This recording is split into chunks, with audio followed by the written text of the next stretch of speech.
சுவாமி தரிசனம் என்பது மனதிற்கு நிம்மதி தரக்கூடிய செயல். மனதில் நிறைவை தந்து பூரிப்படைய வைக்கின்ற காரியம். அப்படித்தான் சுவாமியின் தரிசனம் நம்மை குதூகலப்படுத்தும். அப்படி நம்மை உய்விப்பதற்காகத்தான் இத்தனை கோவில்களும் வழிபாடுகளும். யாரோ ஒருவர் கோவில் இடத்தில் தபஸ் செய்திருப்பார். அந்த தபஸ் வலிமையால் இறை தரிசனம் கிடைத்திருக்கும். அதன் பிறகு யாரோ ஒரு மன்னர் அங்கே முனிவரோ ஞானியோ தவம் செய்ததை அறிந்திருப்பார். அதன் பிறகு அங்கே கோவில் கட்டப்பட்டு வழிபாட்டுக்குரிய இடமாக வணங்குவதற்கு உரிய தலமாக கொண்டாடப்பட்டிருக்கும். இன்னும் இருக்கிறது.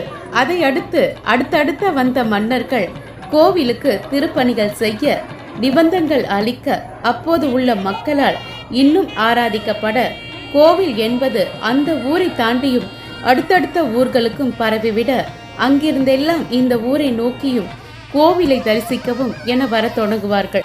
இன்னும் இருக்கிறது.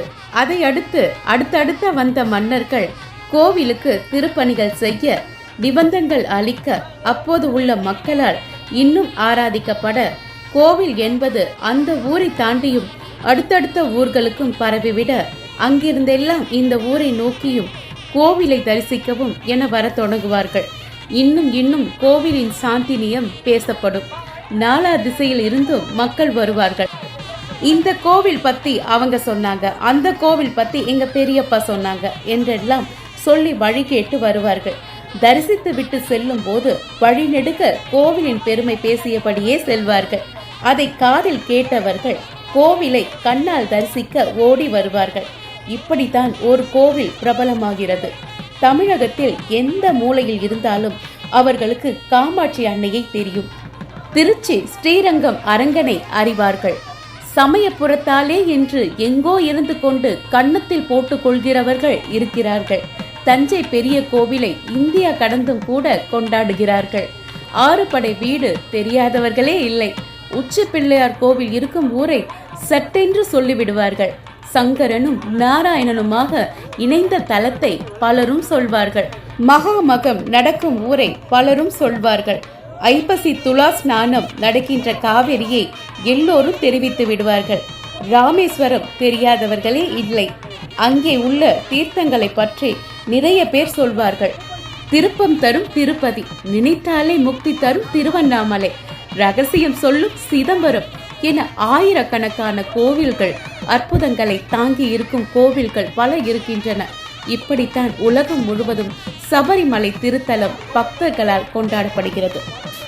50 வருடங்களுக்கு முன்பு வரை தென் மாவட்டங்களில், குறிப்பாக கேரளத்தை ஒட்டியிருக்கும் ஊர்களில்தான் மணிகண்டன், சபரி, சபரிகிரி, ஐயப்பன் என்றெல்லாம் குழந்தைகளுக்கு பெயர் சூட்டுவார்கள். பிற்பாடு, அதாவது 1950களுக்கு பிறகு தமிழகத்தின் அனைத்து திசைகளிலும், அந்த பக்கம் ராமநாதபுரம் ஜில்லா, இந்த பக்கம் தஞ்சாவூர் ஜில்லா, அப்படி தாண்டினால் மெட்ராஸ் பக்கம், இந்த பக்கம் போனால் கொங்கு மண்டலமான கோவை, ஈரோடு நடுவே பயணப்பட்டால் அந்த காலத்து வட ஆற்காடு, தென் ஆற்காடு மாவட்டங்கள் என பரவலாக எல்லா ஊர்களிலும் மணிகண்டன் என்னும் பெயர் சூட்டப்பட்டது. சபரி என்றும் சபரிகிரி என்றும் பெயர் சூட்டி கொண்டாடினார்கள். ஐயப்பன் என்ற பெயர்களில் குழந்தைகளுக்கு பெயர் வைத்து மட்டுமின்றி தங்களின் கடைகளுக்கும் அந்த பெயரை சூட்டினார்கள். ஐயப்ப சுவாமிதான் எங்கள் கண்கண்ட தெய்வம் என்று கொண்டாடத் தொடங்கினார்கள். மணிகண்ட சுவாமிதான் எங்களின் குல விளக்கு என்று போற்றினார்கள். சபரிகிரி சாஸ்தாதான் எங்களை வாழ வைக்கும் தெய்வம் என்று வணங்கி மகிழ்ந்தார்கள். இவை எல்லாம் 50களில் வெகு வேகமாக பரவ தொடங்கியது. ஐயனின் புகழும் அருளும் கீர்த்தியும் சாகித்யமும் எல்லோர் இல்லங்களிலும் உள்ளங்களிலும் குடிக்கொள்ள தொடங்கிய காலகட்டம் அது. இன்றைக்கு எங்கள் அமைப்பின் சார்பில் அன்னதான திட்டத்தை விரிவுபடுத்தியிருக்கிறோம். சொல்ல போனால் இதுவரை மற்றவர்களுடன் எங்கள் அமைப்பின் பங்களிப்பும் இருந்தது. ஆனால் இந்த முறை அமைப்பில் இன்னும் பல உறுப்பினர்கள் சேர்ந்தார்கள். இந்த முறை பக்தர்களுக்கு நாமே தனியாக அன்னதானம் வழங்கலாமே என்று முடிவு செய்யப்பட்டது. அதன்படி சபரிமலைக்கு வரும் பக்தர்களுக்கு இப்போது அன்னதானம் வழங்கி கொண்டிருக்கும் தருணத்தில்தான் உங்களுடன் பேசுகிறேன் என்று நெகிழ்ச்சியுடனும் மகிழ்ச்சியுடனும் சொல்கிறார் ஐயப்ப உபன்யாசகர் அரவிந்த் சுப்பிரமணியம். அப்படி பேசிக் கொண்டிருக்கும் போது இன்னொரு தகவலையும் தெரிவித்தார் நண்பர் அரவிந்த் சுப்பிரமணியம். கடந்த சில மாதங்களுக்கு முன்பு ஆஸ்திரேலியாவுக்கு சொற்பொழிவாற்ற சென்றிருந்தேன். 8-10 நாட்கள் இருந்தபடி தினமும் அங்கே உள்ள மக்களுடன் கலந்துரையாடல், சாஸ்தா சரிதம் என நன்றாக இருந்தது அந்த சந்திப்பு. அப்போது கிடைத்த இன்னொரு சந்தோஷம் என்ன தெரியுமா? இதோ இந்த முறை சபரிமலைக்கு எங்களுடன் புதிய நபர் ஒருவர் வந்திருக்கிறார். ஐயப்பன் மீது மிகுந்த பக்தி ஆகிவிட்டார். சதா சர்வமும் ஐயப்பனை பற்றியே சொல்லிக் கொண்டிருக்கிறார் என்று அவருடன் வேலை பார்க்கும் நண்பர்கள் என்னிடம் போனில் பேசும்போது தெரிவித்தார்கள். இந்த முறை என்னையும் கூட்டி போங்கள் என்று சொன்னார். அதன்படி மாலை அணிந்து விரதம் இருந்தார். இப்போது என்னுடன் இருமுடி கட்டிக்கொண்டு சபரிமலைக்கு வந்து அன்னதான நிகழ்விலும் கலந்து கொண்டிருக்கிறார். அவர் ஆஸ்திரேலியக்காரர். இதுதான் ஐயப்பனின் மகிமை என்று நெக்குருகி சொன்னார். ஆமாம், ஐயப்பனின் மகிமை அப்படிதான் விரியும், கடல் கடந்தும் பரவிக்கொண்டிருக்கிறது. அந்த வகையில் சென்னை ராஜா அண்ணாமலைபுரம் ஐயப்பன் கோவில் கேரளாவில் உள்ள சபரிமலை ஐயப்பன் கோவிலின் சரியான பிரதியாக கட்டப்பட்டுள்ளது. சபரிமலையில் ஐயப்பன் உச்சியில் இருப்பதை போல் இங்கேயும் ஒரு மலையின் உச்சியில் இருப்பதற்கான உணர்வை கொடுப்பதற்காக இந்த கோவில் 3 தளங்களில் கட்டப்பட்டுள்ளது. இந்த கட்டிடக்கலை கேரள பாணியையும் பாரம்பரியத்தையும் பிரதான சந்நிதி மற்றும் கருவறைக்கு 18 படிகள் போன்ற முறைகளை பின்பற்றுகிறது. இந்த கோவில் வட சபரி அல்லது வடக்கு சபரிமலை என்று அழைக்கப்படுகிறது. வழிபாட்டு முறைகள் சபரிமலை கோவிலுக்கு ஒத்தவையாக உள்ளன. இதன் மூலம் பக்தர்கள் அனைத்து விரதங்களையும் கடைபிடித்து இருமுடியை எடுத்துச் சென்று சபரிமலைக்கு யாத்திரை மேற்கொள்வதைப் போல சரண முழக்கங்கள் மற்றும் பக்தி பாடல்களை பாடுகின்றார்கள். இருமுடி இல்லாமல் கோவிலுக்கு வரும் மற்ற பக்தர்களுக்கு தனியான பாதை உள்ளது. கன்னிமூல மகா கணபதி, மாளிகபுரத்து அம்மன், இங்கு 1500 பக்தர்களை தங்க வைக்கும் வசதி உள்ளது. திருவிழா மற்றும் பிற முக்கிய நாட்களில் இசை நிகழ்ச்சிகள், மத சொற்பொழிவுகள் மற்றும் பிற நிகழ்வுகள் இம்மண்டபத்தில் நடைபெறும்.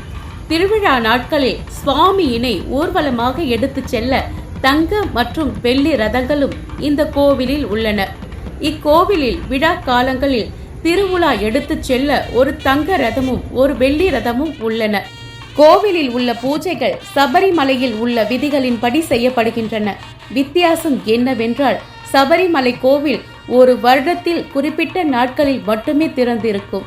அதே சமயம் ராஜா அண்ணாமலைபுரம் கோவில் பக்தர்களுக்காக ஆண்டு முழுதும் பகல் வேளையில் திறக்கப்பட்டுள்ளது.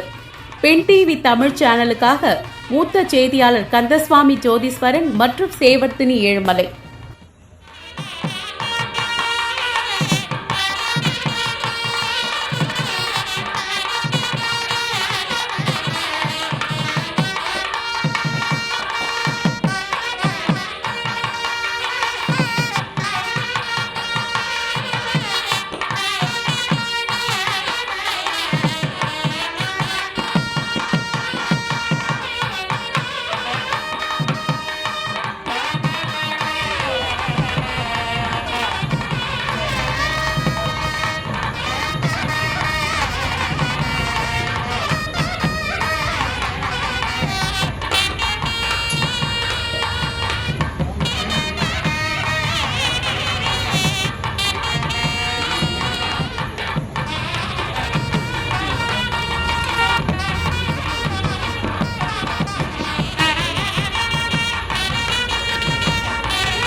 காட்சியளிக்கிறார் கோயிலின் காவலன். கருப்பு கருப்பு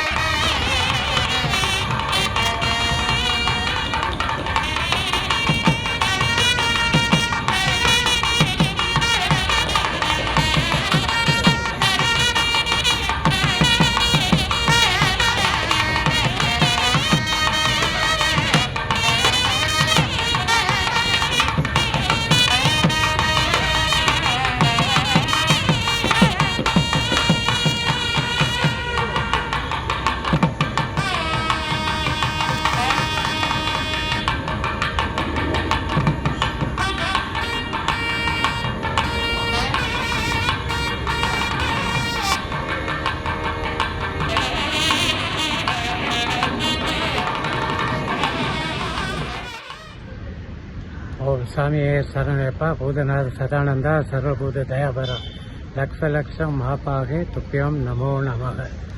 அதன்படி கற்பனர் சுவாமியே சரணப்பா. இன்று 3/5/2026 வடசபரி ஐயப்பன் கோயிலிருந்து தமிழ் பெண் டிவிக்காக ஜோதீஸ்வரன்.